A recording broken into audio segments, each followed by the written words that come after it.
All right, welcome folks. Thanks so much for being here this afternoon. My name's Liberty. I'm part of the Firestorm Collective. And if you've never been here before, we are a almost 17-year-old radical bookstore owned and operated by a queer feminist collective here in Asheville, North Carolina, on the land of the Cherokee peoples. And we love getting to host author events like this one and conversations that include both traveling and local organizers and activists. So I think this is gonna be a great one. Just wanna quickly make sure that everybody knows we've got a bathroom over there. The light's on now. As you step in, if the light isn't on, it'll come on. If at any point you need to get some fresh air or stretch your legs, feel free to use either of the two doors that are behind you.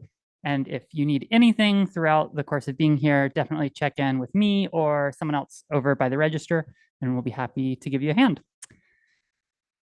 We are also recording the event today. So I'm just going to ask that we do as much with the microphones as possible, since that's where the recording's going. If there's audience questions later and the audience member isn't speaking into a microphone, maybe y'all can repeat the question before offering an answer. Great. So without further ado, I want to appreciate and thank Andrew Krinks for being here with us today. Andrew is a Tennessee-based author and organizer who has just written a new book, which I have in my hand here. Oh, great. We have several copies. Perfect.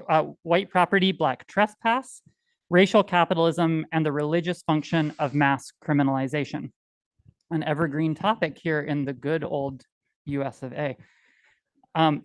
Andrew is joined today by our friends Hill Brown and Reverend Allyn Maxfield-Steele. And just a little bit more about Andrew. Andrew is a writer, educator, scholar, organizer, and movement builder, working at the intersections of religion, racial capitalism, mass criminalization, and abolition in Nashville, Tennessee. They teach college and seminary courses on religion, theology, ethics, carcerality, abolition, and social justice, some heavy stuff, and conduct participatory action research on the impacts of prisons and policing. So really incredibly grateful to have you here today, Andrew. And I'm going to go ahead and pass it off. And I know we're going to get some additional bios from folks on the panel. Thank you so much. It's really a pleasure to be here. I was able to be at the former location way back in the day, just a couple of times, and always have thought the world of you all. So it's great to be here, and congrats on this beautiful space. So before I talk some more, I would want to introduce our other two wonderful folks here, Hill Brown and Reverend Allyn Maxfield-Steele. So I'm going to invite them to spend a moment each introducing themselves. So I guess since you've got the mic, Allyn, go ahead. Hi, everybody. I'm Allyn. I am a clergy person in the Christian Church Disciples of Christ, which is a small Protestant tradition that tends to come alongside struggles for abolition and movement work in the U.S. Not always, but tends to. I do live out in Jackson County in Silva, and I'm from Rowan County, North Carolina, which is just a couple hours east of here. And it's an honor to be in a conversation with you, Andrew and Hill. So, and for y'all, with y'all. So thank you so much. I'm Hill Brown. I'm glad to be with y'all today. I live out in Green Mountain in Yancey County. I am the Southern Director of Faith and Harm Reduction, which is a program that used to be affiliated with the National Harm Reduction Coalition, makes connections between faith communities and harm reduction programs. I'm the resident chaplain at 12 Baskets and serve there 2 days a week. And I also work for the United Church of Christ in their harm reduction and overdose prevention division. So a lot of work around harm reduction, around the war on people who use drugs, and the way that intersects with faith. And I'm glad to be here today. I've been in this region since 2011 and have learned a lot here. And I'm glad to be able to be here today. Yeah. Thank you all for being here. So I'm going to give a couple of thoughts just to contextualize what this book is and where it comes from and what's it about, what it's about. And I'm going to read a couple of short passages from it. And then I will pass it over to Hill and Allyn to share some thoughts on kind of like how they want to think with the book into what they're seeing in the world as it relates to their work and their observation. So that's going to be our plan, and then we'll open it up for whatever conversation anybody else wants to have. This is a book, first of all, that emerged out of my doctoral dissertation at Vanderbilt University as a student of religion there, but also while I was a student at Vanderbilt for around 10 years. I was also active in movements that were popping off at that time, starting in 2010 to 2019. So really, it's a book that emerges for me while it was an academic, like a fulfillment of an academic hoop at one point. I revised it heavily to try to make it a little bit more accessible, maybe than it was the first time around. And so it really emerges from that work, but also prior to that work, about 15 years of work and study at the intersection of religion and prisons and police. And there aren't that many folks thinking about those intersections who have put pen to paper around it. And so I'm happy to be able to contribute to a growing conversation that I think a lot of people on the ground are already having about the relationship between all of these things. And so far, I was thinking today about there was a Southern Baptist minister, white minister named Will Campbell, who was a part of the Black freedom movement in the South in his behind the scenes kind of way. And he would say that he was an author of rare books, which I think was a nice, funny way to say that a lot of people didn't read his books necessarily. But so far, I'm an author of a rare book, but I'm pleased to be talking to people about it. And anytime anyone wants to engage, something I spent about a decade on, I'm really thankful. So thank you all for being present. So this book for me, like I said, it emerged, over the last 15 years or so of work and study around the issues that are central to it, which again, the title is White Property, Black Trespass, the subtitle, Racial Capitalism and the Religious Function of Mass Criminalization. But it also can probably be traced back a bit earlier. In the preface to the book, I narrate a bit about being a young kid in a semi-rural, semi-suburban suburb of Philadelphia, New Jersey, where I was raised. I've lived in Nashville now for almost 21 years, but that's where I was born and raised. And there's pictures of me holding a plastic little machine gun and wearing a like NYPD riot police plastic helmet and carrying some like real GI Joe. A soldier in the army, a friend in the army gave us like a flashlight that was really like 20 pounds. Like I used to live with that stuff. That was my world. And so, the process of unlearning the inherent belief that cops and soldiers and prisons, et cetera, are there to capture the bad guys and to protect the good guys. That's a narrative that a lot of us grow up with and inherit, especially white folks, but all kinds of folks. And so this book is an expression of a long journey of unlearning those things. And so let me start by reading a brief section from the introduction, a little bit that sets the stage for what this book is about. Full disclosure is that I've got some, as we say, some tummy troubles today, like not from nervousness, but just from whatever's going on. So I am going to just rely upon the words that I spent some time on before, maybe do a little bit less off the cuff than I would normally. So the introduction, subtitled The Religion of Mass Criminalization. Why do we have prisons and police? It's a question few ever ask, perhaps because the answer for most people seems so self-evident that it hardly warrants reflection. We have police and prisons because there's a lot of bad people out there, and we need someone to catch them and somewhere to keep them in order for us to be safe. For many people in the US, police and prisons just are a fact of life as natural as the air we breathe. Many people, white people especially, are habituated into accepting the legitimacy of human cages and of cops from an early age, sometimes even before we learn to communicate. And as a parent of young kids who are in a daycare and preschool environment, they've already encountered police stuff a lot. Like, I can't remember the name of the friendly dog that came to visit their school with the cop, and the image on the wall of a police officer in my 2-year-old's class. It's just wild. So surrounded from the get-go, and everything that they turn on YouTube eventually ends up in the algorithm on something highlighting police. And so, this narrative of the uniformed good guys who save the day by capturing and putting bad people away is all present. So in a world where cops in cages are means of saving from danger, which is to say, means of a kind of salvation, even posing the question why to the existence of police in prisons risks offending popular sensibilities for which the thin blue line, the line that allegedly protects good from evil, is understood to be sacred. Who would dare question those who keep us safe and who risk their lives doing so? So from there, I talk a bit about how thankfully there are decades upon decades of work from all kinds of thinkers and people situated in all kinds of ways who have helped us to see that police do not exist to keep us safe in the way that we inherit that idea that they are. Even people who are not abolitionists are clear that police prevention of crime, et cetera, is really a myth, one of the most predominant myths in our society. And so if cops in cages do not exist to keep us safe, then why do they exist? And why do they continue to exist so abundantly? This is a question not just of the origins or daily operation of police in prisons, but of their larger function.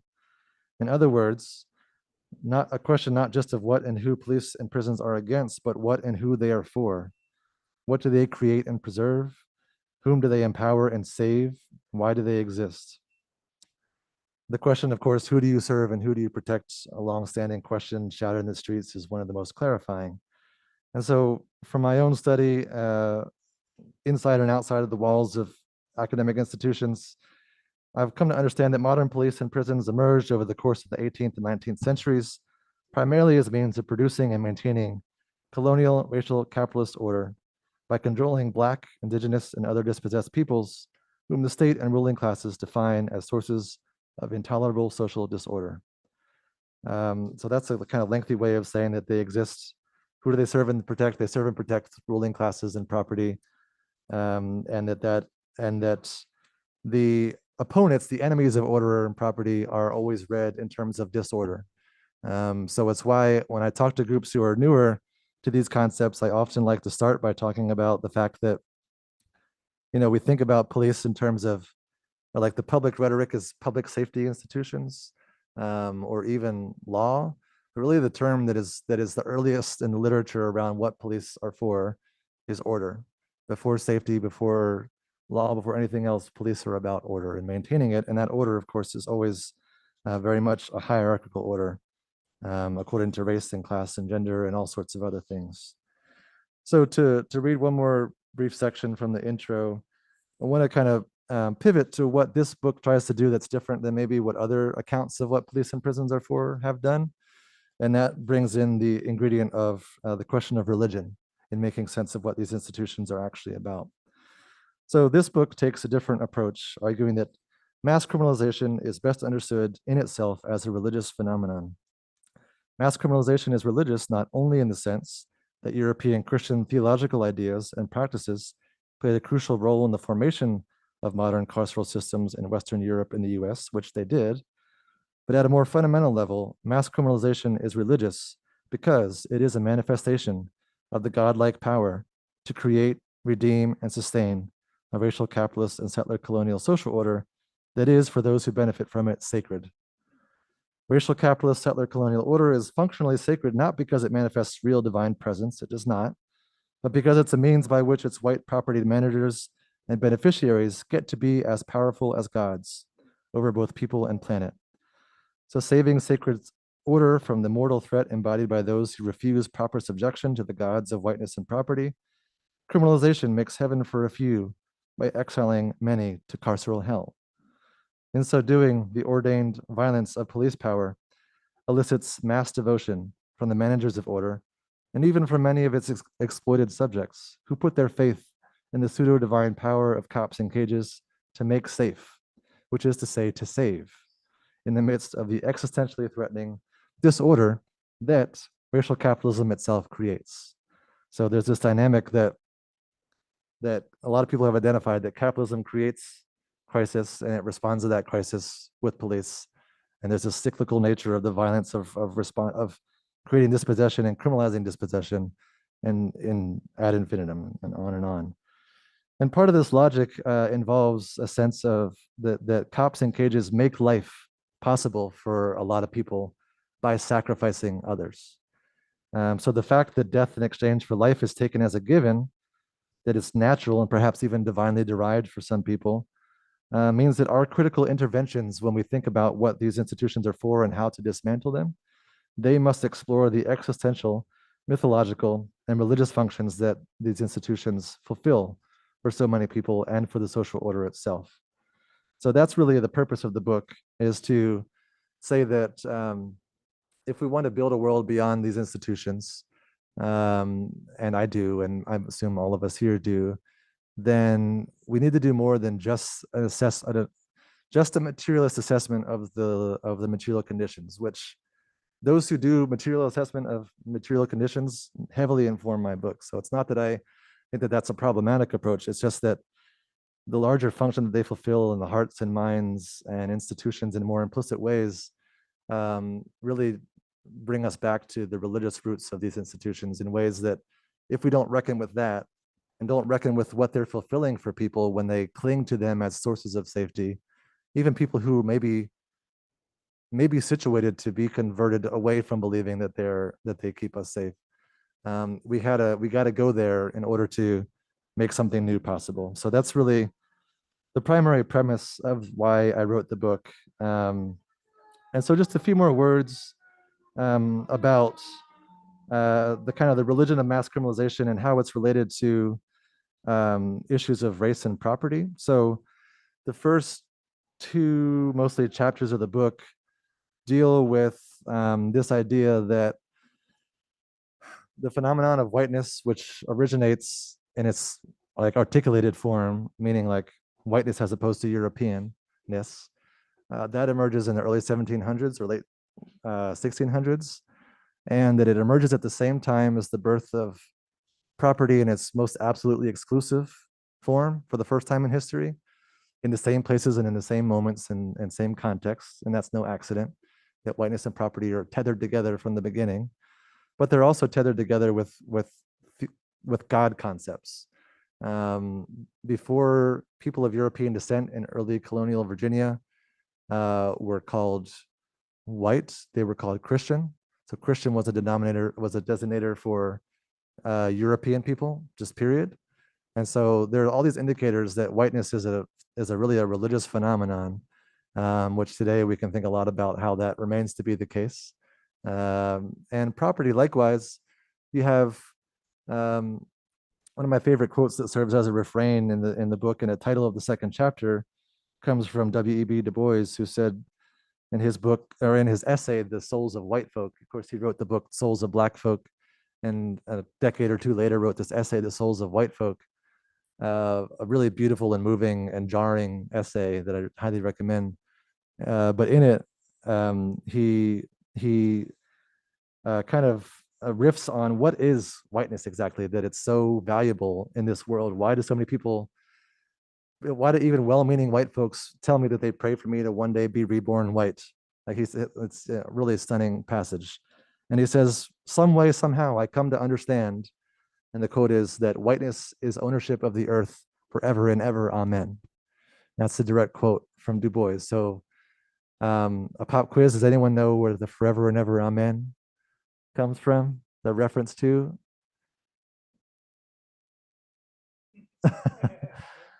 We've got some ministerial and minister people up here. So yeah, in the Christian tradition of the so-called Lord's Prayer, it ends with, "For thine is the kingdom, the glory, and the power forever and ever, amen." It's a prayer to God, kind of saying that God has all the power and the glory, etc. And so a lot of people who quote Du Bois on that will leave off the forever and ever, amen, thinking that it's just kind of a rhetorical flourish that doesn't really add substantively to the definition. But actually, I think it's the most important part of the sentence, because it indicates to me, which becomes kind of the thesis of that section of the book, that whiteness, especially propertied whiteness, is an aspiration to godlike power over people and planet. So whiteness takes the place of God essentially in the modern era, which is a settler colonial and capitalist era. in the US context particularly. And so I think I spend 2 chapters talking about whiteness and property and the religiosity of them, because in order to understand what police are about, which is protecting whiteness and property, then you have to understand what's, where they come from, which is really a set of religious sources, Euro-Christian in particular sources. And so that's why the book is White Property, Black Trespass. It's doing a little bit of a riff on some of the classic titles that have that dichotomy, Fanon and others, white skin, black masks, etc. But so basically, yeah, the argument is that if whiteness and property are these like manifestations of an aspiration to exercise power that resembles God's power according to Western conceptions of God, then it's clarifying, because if God in those traditions, in a Euro-Christian tradition, is omnipotent, all powerful, all present, utterly invulnerable, utterly independent of all other things, then that really can actually clarify a lot about the presumptions behind what white propertied manhood in particular are all about, and what they presume and what they make possible when it comes to the violence of police in prisons. So to kind of move towards the end of what I want to say, I want to skip to the 5th chapter of the book, the last one, and it is my favorite chapter. I like it a lot. And so if you decide to read it, feel free to read the intro and skip to the 5th chapter if you want. I think it's one of the more rewarding ones. I won't be offended by that. But someone who I think with in the book a lot, there's a lot of people I think with in the book, but one is James Baldwin, who, unlike many others, has an ability to capture so much in such few words. And so my last chapter is called Measuring Salvation in Chains and Corpses. And that is referencing a letter of James Baldwin to Angela Davis from November 1970. So let me read from the introduction of this chapter to give you a little bit of a sense of some final things before I pivot to the conclusion and then pass it over to my friends here. So I write that in James Baldwin's November 1970 letter to imprisoned Black radical feminist freedom fighter and intellectual Angela Davis, he reflected on the meaning of the ongoing reality of, quote, chains on Black flesh. Dear sister, he writes, one might have hoped that by this hour, the very sight of chains on Black flesh, or the very sight of chains, would be so intolerable a sight for the American people that they would themselves spontaneously rise up and strike off the manacles. But no, they appear to glory in their chains. Now more than ever, they appear to measure their safety in chains and corpses. Aren't chains a relic of history? I ask. Why do they persist? As Baldwin indicates, measuring safety by chains and corpses was not a phenomenon unique to the 1970s by any stretch. Chains continue to capture Black flesh, Baldwin writes, because the idolatrous pseudo-religious aspirations of absolute safety, power, and control inherent to racial capitalism demand it. And he writes, quote, we know that we, the Blacks, and not only we, the Blacks, have been and are the victim of a system whose only fuel is greed, whose only God is profit. And we know that for the perpetuation of this system, we have all been mercilessly brutalized and have been told nothing but lies, lies about ourselves and our kinsmen and our past, and about love, life, and death, so that both soul and body have been bound in hell. White America, this is me now, obtains its wealth and power, and thus its safety, only when Black people, along with Indigenous people, other people of color, and propertyless people of all races, are brutalized for white profit and eventually, quote, bound in hell. The image of hell in Baldwin's letter is not incidental but intentional, and one he deployed throughout his work.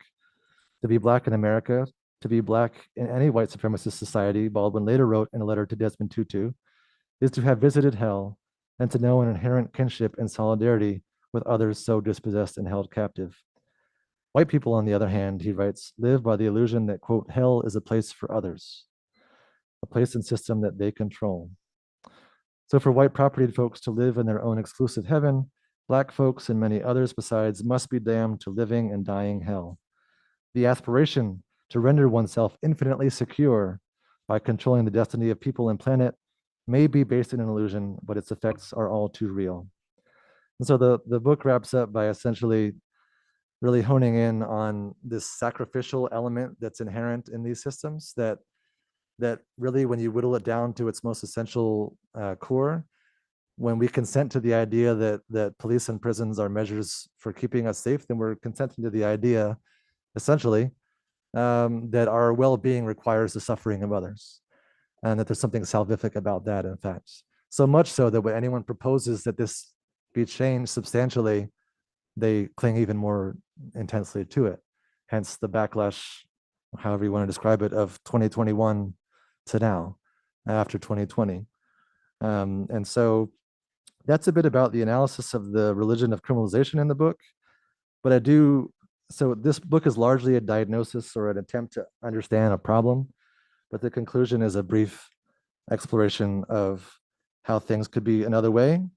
And I will say that it might be a reasonable conclusion for someone to read all the ways that Euro-Christian religious tradition has made possible so much pain and suffering and destruction and death, that if that's the case, then maybe the problem is religion inherently, and that we should do away with that when we do away with the other institutions as well.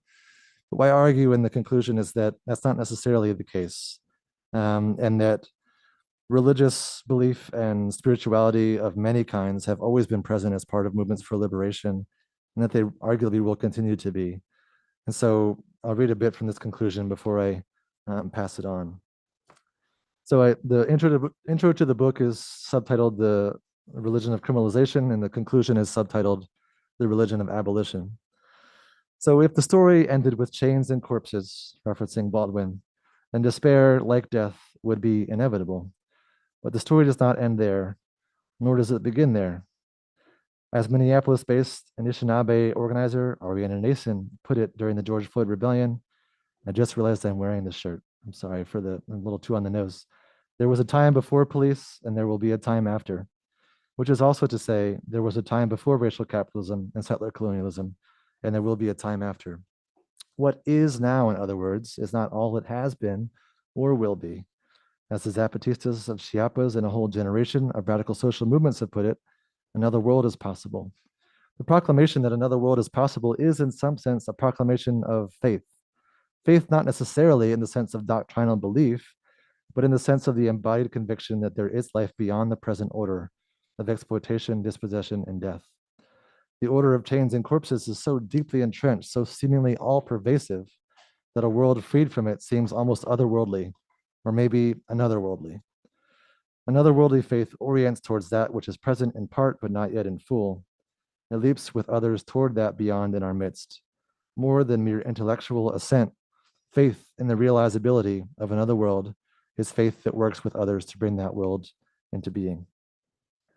I'll stop there. That's a bit about what the book is about, and I'm hoping that we can chat now a little bit about how we can think with some of these ideas beyond the scope of these pages into what we're seeing in the world around us. So is anyone really itching to start us? All right. Thanks, Andrew, for the overview and reminder of some of your favorite parts of the book. The parts that I wanted to talk through and the ideas that I wanted to respond to were really grounded in my own experiences in terms of making religious meaning out of encounters with police, and out of encounters with the things that you're talking about that are at stake, questions of land and questions of who land acquisition and all these different kinds of things are for. So I'll just get into the specifics. I think the first, before I was ever a student of religion or went to seminary or anything like that, and in fact, the things that sent me to do religious studies and biblical studies and scriptural studies in a seminary context was the organizing work that I was doing in upstate South Carolina in the former textile villages and communities outside of Spartanburg. So not far from here for folks who are familiar with the area. So this is back in early 2000s. happened to move into a neighborhood that was a community that I could afford to live in, and was a school teacher, and was experiencing and noticing the increased level of interest from environmental and higher education and community development partnerships. People coming along the rivers. It was a textile community, and it was one that was built in the 19th century, and so it was water powered, and it had left as an industrial like home base for anybody by the middle of the 20th century. With all the trends and all the different things that impacted the textile industry in that era, but just like coal camps, and just raise your hand if you've encountered or been around like textile communities in the South. Okay, so everybody pretty much know textile villages in the 19th century were organized just like coal camps in the 19th century in the coal extraction areas of the mountains. But on this side, and particularly along I-85 corridor, all the fast moving water made it possible to build dams and to take advantage of that rapid moving water to power the textile villages, etc. So fast forward into the 50s, fast forward in the early 2000s, and what you have is an increased interest in environmental issues, which is not a bad thing. And what it meant is that these post-industrial communities that were largely working class and cash poor white folks were starting to experience different kinds of policing and different kinds of encounters with development that they had ever experienced, because they were the folks who inherited these homes after the textile company left. It was just like, well, you could buy this home for super cheap. So communities start to form and embed themselves in these neighborhoods, and some people are moving in, but by and large, for 50 years or so, it's mostly folks who inherited those homes from their textile village working parents or grandparents. But because of the intersection of like renewed interest in environmental stuff and environmental studies and different kinds of things and just recreation, and I would put that in the larger conversation around tourism and tourism development as an extractive industry, there were a lot more issues that were emerging in the neighborhood than I would have suspected just in moving out to the area. So I started to organize with residents around and like neighbors around what folks were experiencing and what they really wanted to talk about. And it was in the context of those conversations that religion and the experience of their people's encounters with the state and friction with the state really started to come up. So in doing door knocking, people were starting to bring up conversations like, is it okay for us to talk with you? Because my understanding is that it's against the Bible to have a mini union. Like, we're not supposed to have conversations like this because the Bible says we're not supposed to. And I was like, no, that doesn't really make any sense, but I don't really know how to respond to that. So fast forward to a different situation. There's like a women's collective. They didn't call it a collective, but it was like a women's group that started to organize in one of the neighborhood houses, and issues of domestic violence came up. And there was this question around, well, the Bible says, scriptures say that it's okay for us to have our husbands beat us. And for me, it's like, no, that doesn't intuitively make sense, but how do we actually use religious meaning and textual based studies? Because if they're saying the Bible is that, so how do we unpack that? So that prompted me to start thinking about these questions around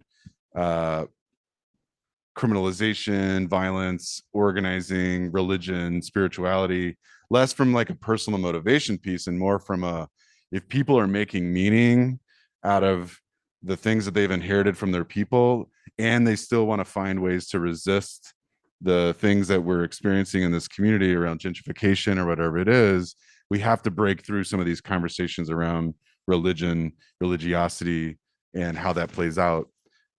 So that sort of, opens up the world for me around some of these conversations that you're talking about, Andrew, in the book around it's both mass criminalization, but it's also kind of a mass misframing or misconception or like the way, I don't know what it is, but I'm curious if you have thoughts about like, how do we unpack some of those questions in our organizing work when it comes to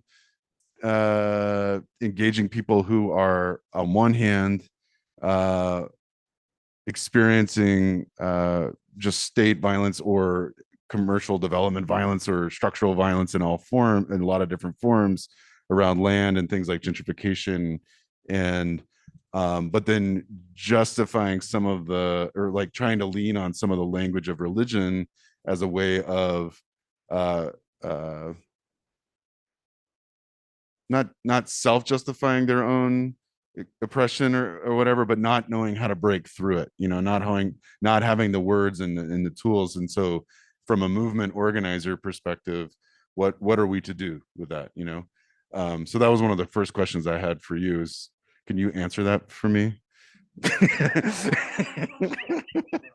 Cool. Not right now. Okay, cool. And then I think when I think about it in a so that was like 20 years ago, and I still think about those things all the time. And then as a person who's living in sort of a not so post Helene part of Western North Carolina, but then also is paying attention to the way that folks who proclaim to represent national and state and Southern self-interests or collective self-interests are using the language of religion, Christian nationalism. I think the bigger conversations around the role of the church or the role of religion in staking out colonization and land is a big thing for me, and also how to recover and how to do right relationship with land and one another in the not just in the wake of one human-made disaster, Helene, but in the intersection of that disaster with everything that's happened even since, but certainly before November of 2024, and then so that's just like a bigger stroke, right? I think I've talked to some people in this room before that I know around how I'm sensing through reports around the decline or the closure or the I don't want to call it the disappearance because I think that's the wrong word, but just sort of the transformation of the institutional church. A lot of denominations are shuttering their buildings and shuttering their doors in like rural contexts and urban contexts throughout the US South. And that worries me on one level, not because I believe that the gospel of Jesus Christ isn't going to reach them, but because someone else's gospel of Jesus, someone else's Jesus is gonna reach them, and that they're gonna have material power to actually enact that in a way that actually leads to things like deeper and more profoundly negative Christian nationalist thinking, Christian Zionist thinking, etc.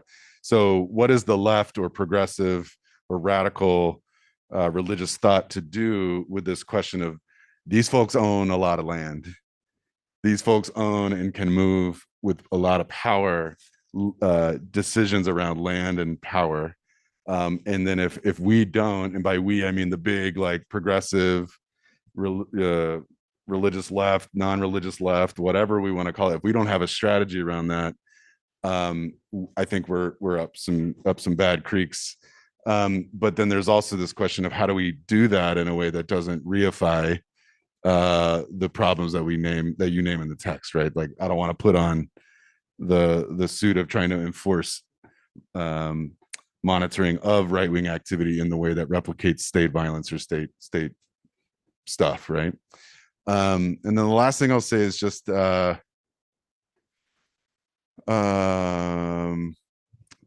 actually hold on, I need to remember what I was going to say. Sorry about that.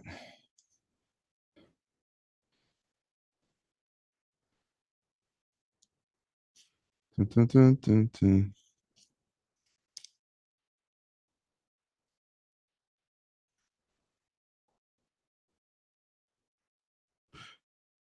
I'm going to pause there because I wrote down a lot of stuff, and those are the two things that I think we need to focus on, at least that I would like to ask you to reflect on out loud. So yeah. Okay. Respond to all of it. That's okay. Yeah, that's fine. So thanks for writing this book.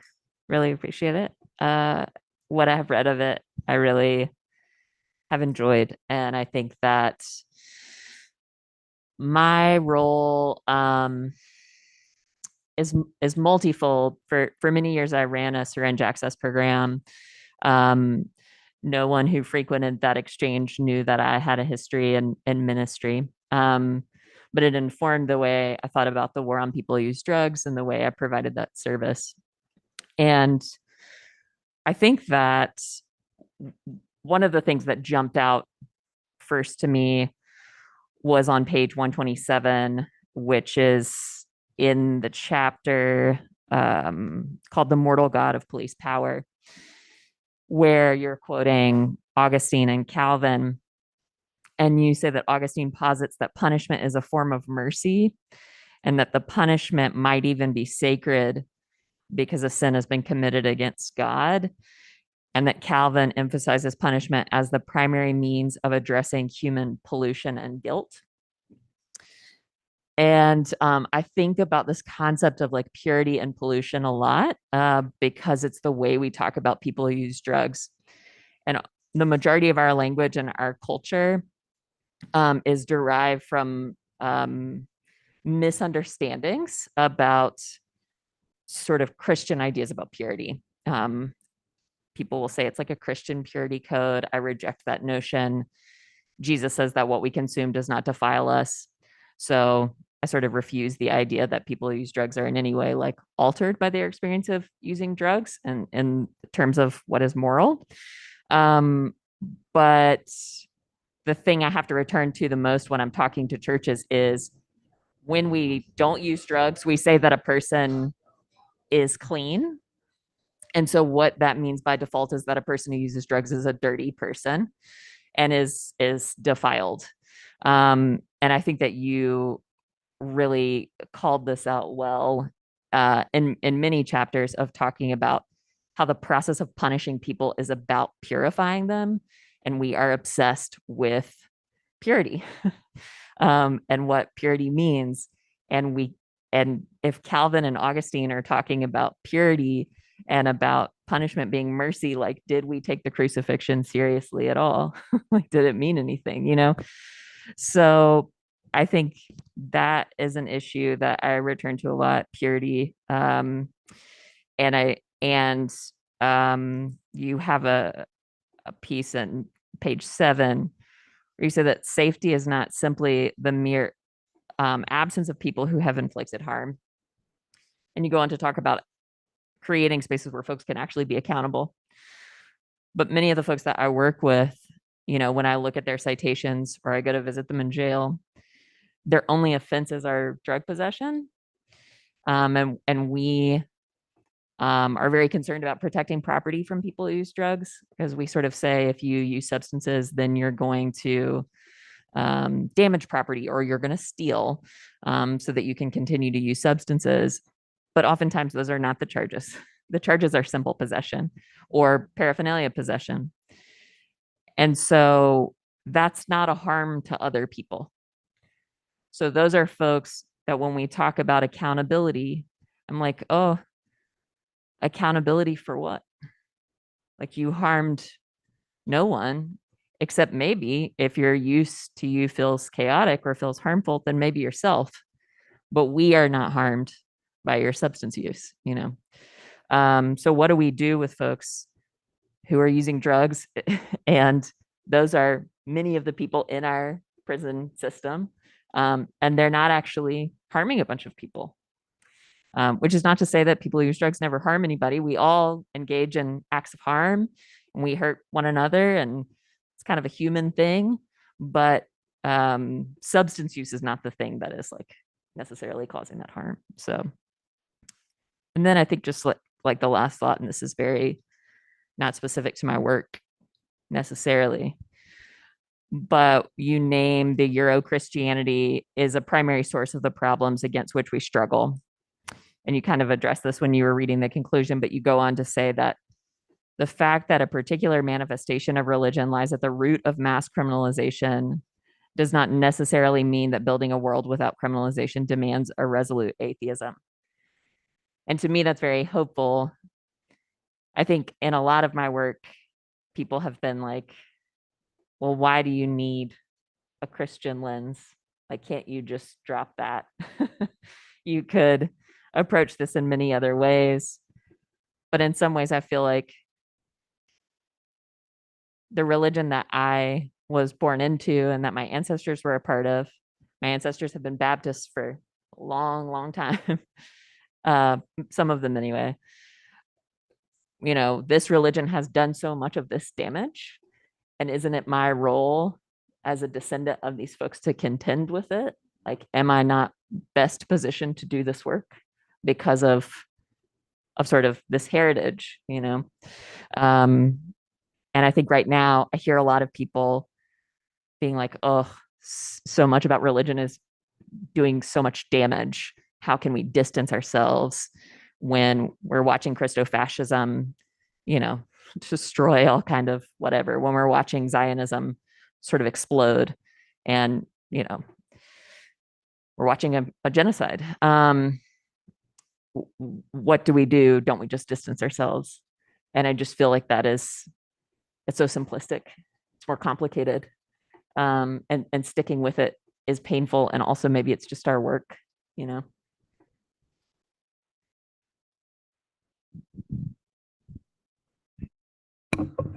Thank you both. That was so much generative stuff. If it's okay, I might take a few minutes to kind of enter into those streams of conversation that you all introduced, and then maybe we. What time do we have until, by the way? Almost 4, so we've got at least 30 more minutes. Okay, cool. So yeah, maybe I'll say some things, and if you want to respond to anything, and then after that, we can see if anyone else wants to enter in to the conversation. So oh, let's see. Yeah, Allyn, your questions about really maybe dispossessed white folks finding themselves in situations where they're able to condone like the conditions that oppress them through religious rationale is such a important question. You asked what do we do about this, and do I have an answer? Not exactly, but I can say a couple of things. And where I go back to, including what I wrote about in the book, is just the idea that whiteness like started as a lie, basically, like that. Even Du Bois will point out that, and Baldwin and many others along over the years, that the promise made to the first white people, like the first dispossessed white people, that they could have a share of something greater by aligning themselves with the ruling classes of European descent, was already a manipulation of those people, like from the very beginning. So even if there is something true to like what Du Bois calls the wages of whiteness, that something is available to even dispossessed white people that is not available to dispossessed people of other races, that nevertheless, as Baldwin would later say, like white people don't look out for their own. Like they had them, he says they had their kids dragging carts through mines before they got to me. And was what Baldwin says. And so it's like reckoning with the lie upon which a whole identity and rationale has been based, which in an organizing context is not something that's not your first sentence or your first month or two or even year maybe of like conversation. But to me, it's a question of how do we introduce people to the idea that their own self-interest includes something beyond what we cling to, which is whiteness, or one of the things that is clung to. And so another helpful phrase from Baldwin is that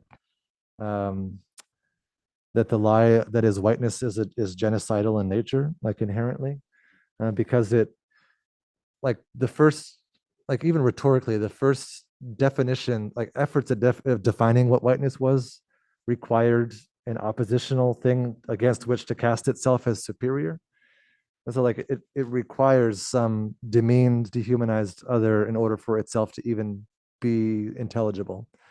And so that's why Baldwin will say that it's genocidal, because it really, being coherent as a category, it requires the destruction of others. And it's also important, one like piece of a thread of history, it's just the fact that these definitions change and evolve, you know, so like the idea that people became white who weren't previously white, like the Irish, you know, that the famous book When the Irish Became White, and like all these other concepts of people who were European but didn't start out being understood to be belonging to whiteness. And then even like in the European, like in the English and Scottish context of early agrarian capitalism, when landowners were starting to like enclose property, the so-called enclosure movement, and like bringing more for themselves, enclosing all people who were tending the land in common, in a different kind of arrangement. That one writer says that the enclosers, the landowners, loathed, like hated the commoners who were European, the same like lineage as them, with a xenophobic intensity. So like the hatred of properties, people in the way of property possession, trespassing, dispossessed people, commoners, etc. The hatred of them arose to a level of a kind of proto-racial like hatred. Not to get into it, but this is why like Cedric Robinson, people who write about racial capitalism will say that race started internal to Europe. Like the racial hatred was between people who would later become white together. And so the point is these things shift over time, but we don't have the vantage point to see that they shift over time. And so we cling to the things that we think will save us. So I think helping people to see that you know, salvation doesn't come there. In fact, destruction comes there. And I talk a lot in the book about how, you know, the clinging to whiteness as a means of salvation is actually a means of spiritual and eventually physical death for some people. You know, people have written about the way that clinging to whiteness brings about earlier death for a lot of white people, actually. And so, yeah, and so that wraps up, I think, connects to the ceding, you know, religion to Christian nationalism as such a threat. And so many people have identified how important it is to not just let that be what it is, which gets to your last point about, you know, those of us who are inheritors of whiteness and of Christianity are positioned to intervene in ways that try to make other pathways possible, which there have always been. First of all, like that, you know, religion has, and Christianity and all the traditions have always been many things, not one thing. Like from the very beginning, it's all been syncretism. It's all been all kinds of stuff wrapped together. There have always been dissenters, and there have always been people who've gone their own way against the tide of their moment. And so I think we just need a lot. I mean, we need a lot more of that. We know that already. But I also think, so one last thing I'll say on the land piece that actually would be worth mentioning in this context, in North Carolina. I don't live here, I live in Tennessee. But a figure that I engage a decent amount in the book is the 17th century, so 1600s, political philosopher and theologian John Locke, whose work was really important for the founders and framers of the US Constitution. They really took his lead on a lot of what they ended up doing in the creation of this settler colony. And he has some religious justifications for property. For one thing, he says God mandates that we enclose land, and that therefore indigenous people who do not enclose their land are not rightful moral holders of that land. Therefore, they could be done away with. And so that's part of the recipe of the rationalizing of mass displacement and genocide of indigenous peoples in this country, what would become this country. But specifically, he was the author of the Constitution of the Carolina colony, which became eventually North and South. But for the part that was North, my understanding is that he really hated this region. Like he thought that the people here were particularly, and so he would use words there's a word called, an old-fashioned word that we don't hear or use anymore, renegados, which meant both like immoral in a religious sense and like untrustworthy and suspicious and like thieves and things like that. So this wrapping up of religious connotations of the kind of, it does sound pretty cool. You could reclaim that if you want. Reclaim renegados, North Carolina renegados. So that's the language of Locke, who helps give us a religiously justified sense of absolutely exclusive private property that persists today. And he intervened in part through the creation of the colony that is in the land that we're in now. So I thought it was worth mentioning just how much he disparaged poor folks of European descent. And so maybe getting some of that history in a context like this could be interesting, that like the ruling class Europeans hated the backwoods folks here like 400 years ago, and that the same dynamic probably remains in a lot of ways. So thank you, Allyn, for all those rich thoughts. Hill, your thoughts about purity and pollution, I appreciate you bringing that into your own work on harm reduction and the possibilities of life for drug users beyond our current status quo. And the stuff from Augustine. So I, as a graduate student in theology at Vanderbilt University, I was required to read a lot of very old, dusty stuff. But what I found there ended up being clarifying. And I think it's partly thanks to the fact that I was also like in context where I was asking questions about punishment and I was going into prisons already. But like to hear Augustine say in the classic book Confessions that your punishment was a mercy to me and you strike to heal, and these things like that. And all the logic of purity and pollution that runs through, and as well as debt and indebtedness and punishment and whatnot that runs through Christian thinking around sin and salvation, or at least predominant strains of Christian thinking around sin and salvation, is so clarifying to me. And I had never thought of the clean concept before, but that just perfectly like fits in with what I'm writing about. And I'm glad that you made that observation. And it makes me want to, reflect for a moment on what I get into in that last chapter around the like salvific nature of punishment that prevails in our society. That I trace a bit throughout history how there are so many instances of lawmakers and members of the ruling class who are saying about the necessity of the punishment of poor people. So in the state of Maine, for instance, a law around the creation of a police body that would surveil vagrants, basically. They would say that someday this woman who brought suit and like went to the Maine Supreme Court for her arrest for being a vagrant, the decision in that case said one day she will recognize that this was the intervention that we made to criminalize her was designed to save rather than to harm. And one day when she's of sober mind, she'll realize that. That's what they said. And it's this very paternalistic, patriarchal paternalistic.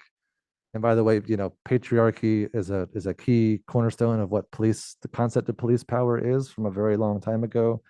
There's a guiding metaphor of a caring civic father who must do the hard thing of punishing his wayward children in order to set order again in the household that is society. That's a kind of a guiding concept throughout police writing and rationale over the centuries. But yeah, this idea that in order for there to be order and salvation, not only for the individual accused of being disorderly or criminal in some way, but also for the larger order itself, that salvation of that person and of the society requires the intervention of violence, is such a persistent myth that really shapes so much of, I think, our world that we're in today, all from here to Palestine. Like the idea that eradication of people makes safety in some way. And so, but yeah, then your concept of drug users as a threat to property, really clarifying to think about the connections between pollution logics and property and people who are dirty and things like that is really clarifying. So thank you for bringing that. And when you said drug users, that their offenses, and truly bring harm to no one.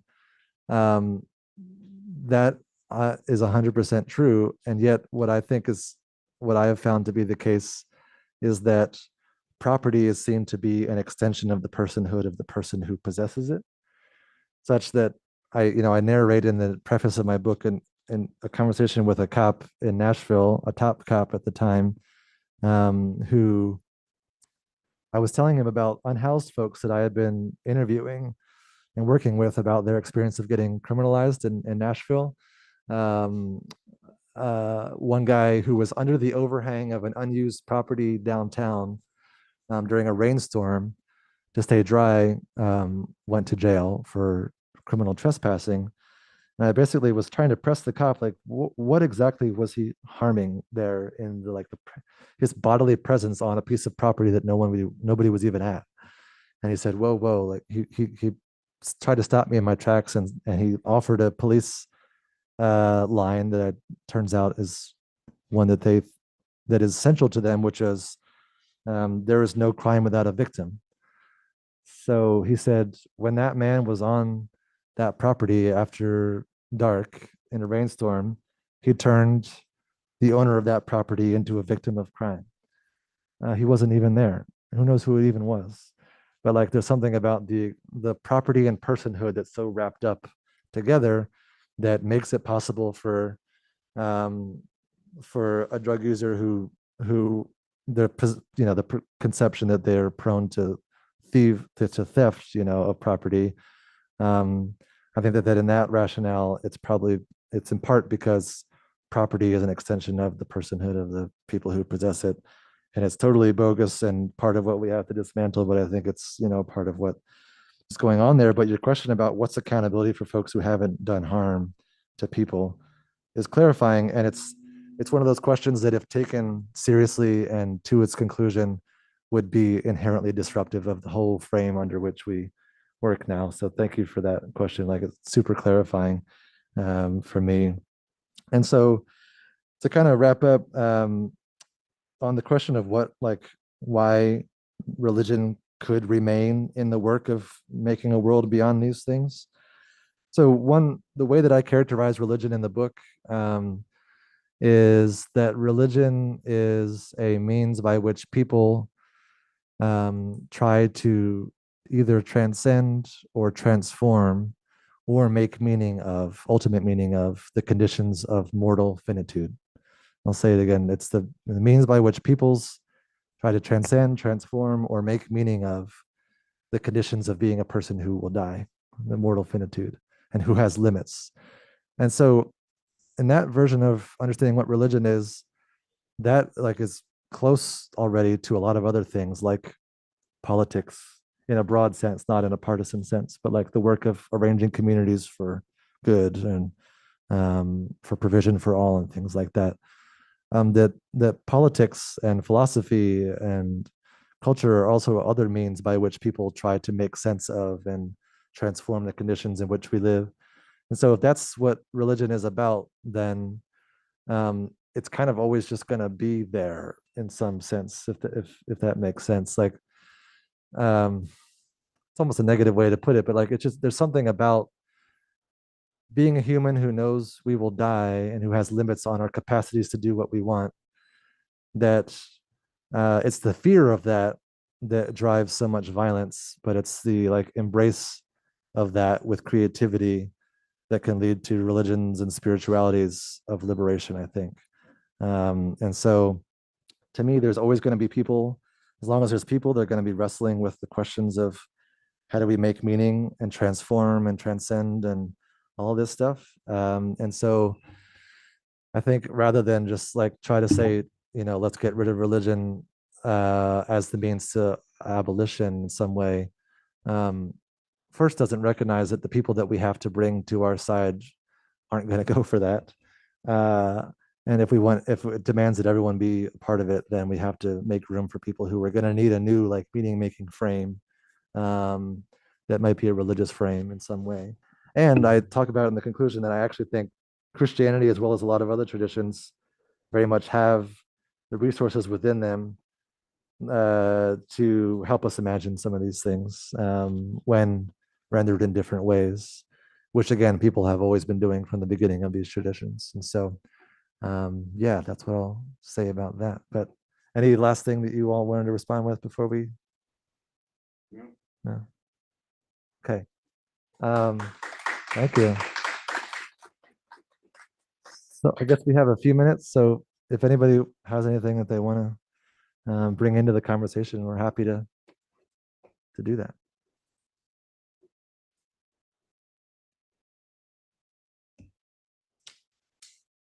Curiosities or questions, or what about this or what about that?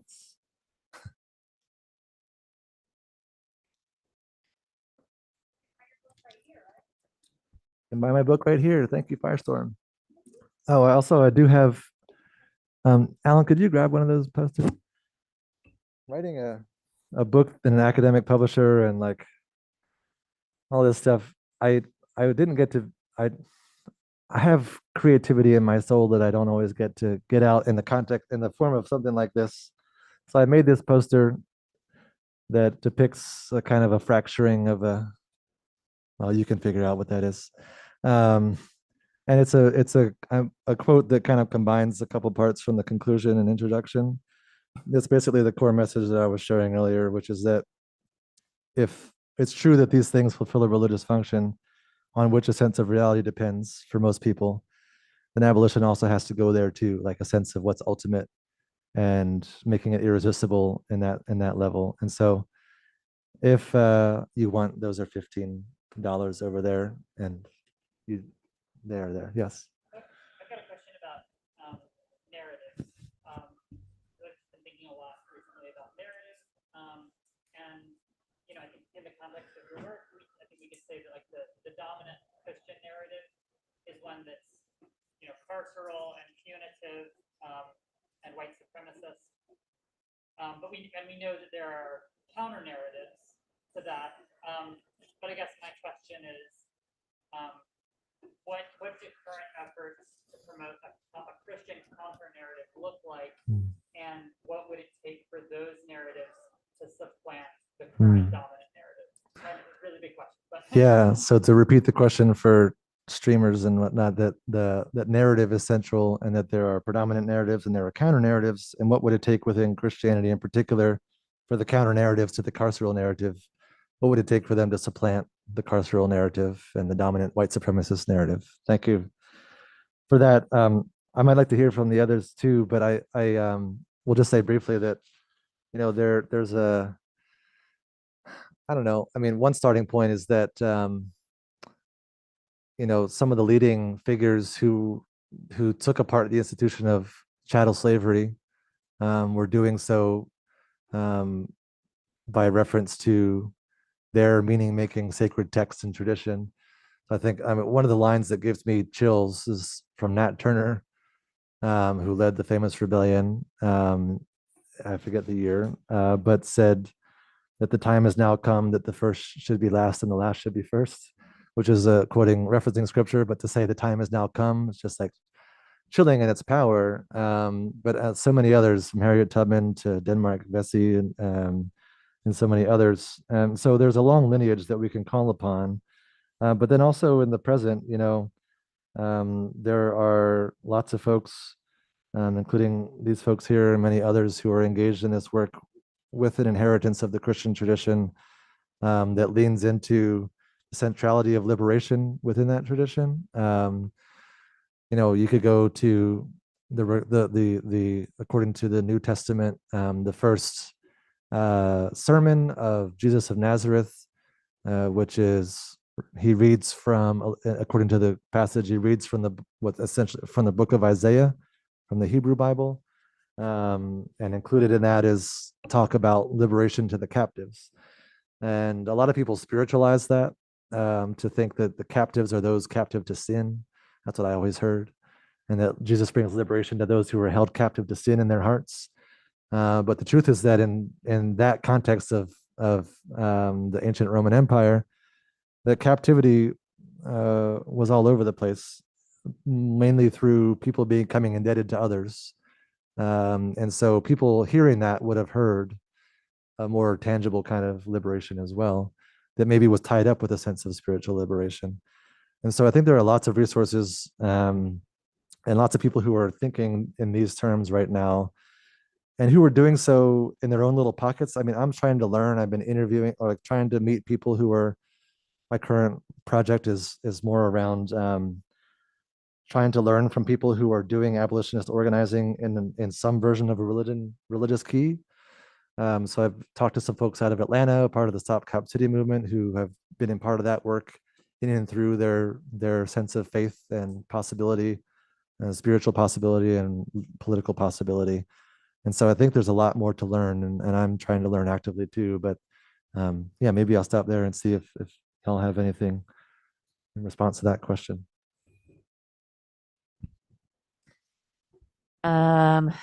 What does it take for the counter narrative to win? Well, the counter narrative's better. So there's that. And I believe that it's more grounded in, for Christians, it's more grounded in our text. I don't have to do any work when I go in and talk to a church about harm reduction. It's all right there. You know, it's a whole text about meeting people where they are, serving people non-judgmentally, understanding that humans are humans, that there's nothing that we can do that separates us from the love of God. It's all right there. And I think that people who want to distort it have to do a lot of work, and they have to really strain the text. So I don't know. Sometimes I think we need to spend more time together hearing stories of people who are engaged in the counter narrative, which I believe is the true narrative. I'm going to be black and white here and do that. And I think that it feels better too. And I'll use this example. I think people who are engaged in the work of harm reduction, or who are engaged in mutual aid, get to feel what it's like to really follow the text in a literal way. It feels good, right? I don't think that the narrative, that Christofascism actually feels very good. And your point about white supremacy shortening the lives of white people too, I think speaks to it. It's corrosive, it's damaging. This is the real pollutant. The idea, this verse in Matthew, what you consume does not defile you, is followed with what you produce in the world is what defiles, right? So forwarding these nasty, racist, patriarchal narratives, that's the defiling, you know? Yeah. So thank you. I think the counter narrative wins. Yes, everything that Andrew and Hill just said. They straddle a couple of worlds. I straddle like the institutional Protestant progressive church world. I'm also in the role of helping lead a place called the Highlander Center in East Tennessee, which is a 93-year-old training ground for building liberation struggles and supporting liberation struggles in the region and beyond. And I say that in part because I think the two worlds, while historically I think have been connected, I think there's ways in which the non-religious left has failed to see the religious or spiritual left, or whatever we want to call it, as redundant or backward or not useful, and vice versa, right? I think that the Christian left has appropriated or completely like failed to see how the non-religious left or non-spiritual left or whatever has built really incredible movements. And so I think that there's weaving and threading to do across those movements so that they understand themselves as aligned. I think that's a big piece of it. And I think so much of that comes from, for me at least, question of how Christians inside left and radical spaces can be more strategic about the cultural significance of religion and spirituality. Like at a cultural strategy level, it doesn't make sense for me, even if I weren't a Christian or a clergy person, it doesn't make sense to me to not move with people who come from Christian contexts in the South. It just makes no sense to me how we would leave that on the table. We have to be able to grapple with that if we're going to talk about it from a cultural strategy tip. So I think to the question, I think it's like recognizing religion as a cultural strategy, as left and radical, whatever left of center people, however we want to call that, and engaging it as a cultural strategy and taking it on as a cultural strategy and doing the work of making meaning of it, not for the sake of belief, unless that's your jam and you want to go there, but for the sake of actually winning liberation struggles in this time and in this era, right? I don't think we can really get there without it. I think the other thing is just sort of a mentor of mine who was a white dude in Oklahoma, or he's from Oklahoma, white guy from Oklahoma, lives in Colorado now, and is a UCC clergy person and organizer before that. He used to break down for me. He's like, I think there's basically three camps of people in Christian world. There's the imperial Christians, the ones who really just buy the idea that like dominionism and God and Jesus and the hierarchy, everything that Andrew talks about in terms of mass criminalization. There's that. We're all affected by that, but there's some people who really want that to win. And then there's the radical lefty Christians, the folks who are like, the text is a point of engagement for how we just make meaning with each other, and it's all the rules are right there. So like maybe that's this room right here. And then there's liberal Christians who like take the most boring forms of Jesus, or the most boring forms of what it means to support neoliberal, global empire, but don't want to aside themselves with empire, but they are empire, and they don't really want to aside themselves. And I think we have to really grapple with our liberal friends, just to be real, and our liberal Christian friends, and be like, call it what it is. So like that's what those of us in the Christian camps have to do, and I think that's what those of us in the left have to do, is like make meaning of that, make sense of that. How do we actually bring our folks along so that we're not undermining each other's efforts to strike at the heart of empire, right? So like really, what does it mean to work across liberalism and radicalism, and so that we're fighting the same thing? So a united front of sorts to the direct question. Yep.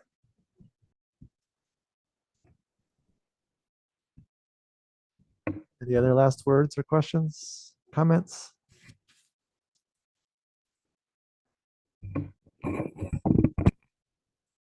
Awesome, great. If we could do another round of applause. Thank you. Also, just want to remind folks that we do have copies of Andrew's book up front, so definitely grab one. You can probably get it signed, and feel free to hang around and keep the conversation going. Thanks so much, y'all.